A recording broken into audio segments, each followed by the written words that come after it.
বেনারস নামটা উচ্চারণ করলেই চোখের সামনে ভেসে ওঠে গঙ্গার ঢেউ, আরতি আর মন্দির।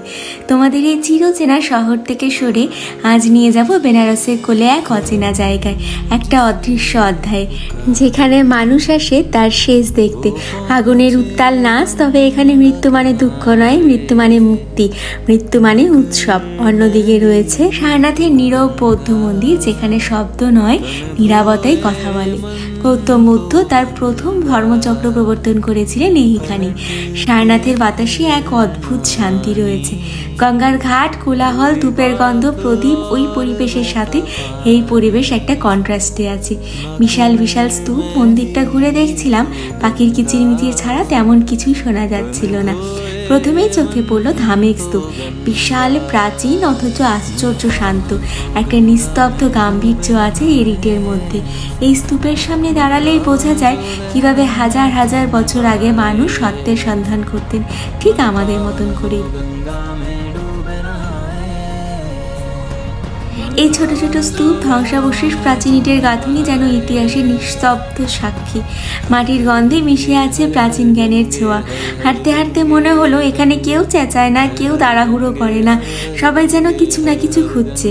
হ্যাঁ, নিজের মনে শান্তি খুঁজছে। এরপর আমরা ঢুকলাম মূল গান্ধু কুটি বিহারে। ভেতরে প্রবেশ করতেই গায়ে কাটা দিয়ে উঠল। বাকি সব মোহ কা ফেরা,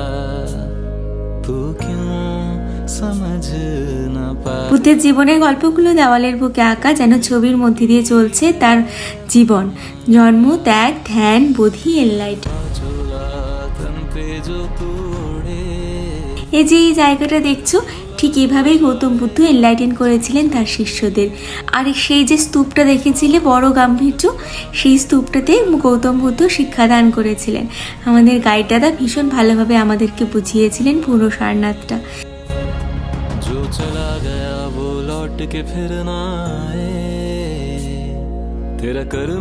কিছু মানুষ নিজেদের ধ্যানে মগ্ন করেছিলেন, আবার কেউ চোখ বন্ধ করেছিলেন। অন্যরকম ভালো লাগা কাজ করছে।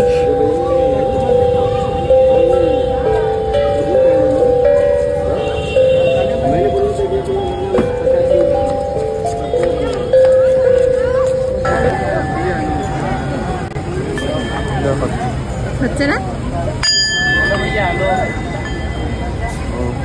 এখান থেকে বেরিয়ে আমরা কিছু টেম্পল কভার করি, কিন্তু সেগুলো ক্যামেরাতে অ্যালাউ ছিল না জন্য আমি কভার করতে পারিনি তোমাদের জন্য। আর তারপর গিয়েছিলাম মণিকর্ণিকা ঘাটে। একটু রাতের দিকে গিয়েছিলাম। এখানে গিয়ে আমি কোনো রকম তেমন কোনো ক্লিপ নিতে পারিনি। শুধু মনে হচ্ছিল আমি কোথায় একটা যেন চলে এসে দাঁড়ালাম। একসাথে 15-20টা মানুষ পড়ছে, মানুষের পোড়া গন্ধ, আমি নিজের পরিণতি দেখতে পাচ্ছি। সব জ্বলছে, দাউ দাউ করে জ্বলছে, সাথে কিচ্ছু নেই। আমি শুধু কেঁদেছি, অনেকবার কেঁদেছি।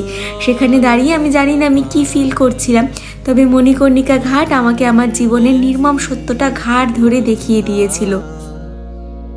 চিতার আগুন উন্মাদের মতন খেলা দেখাচ্ছে।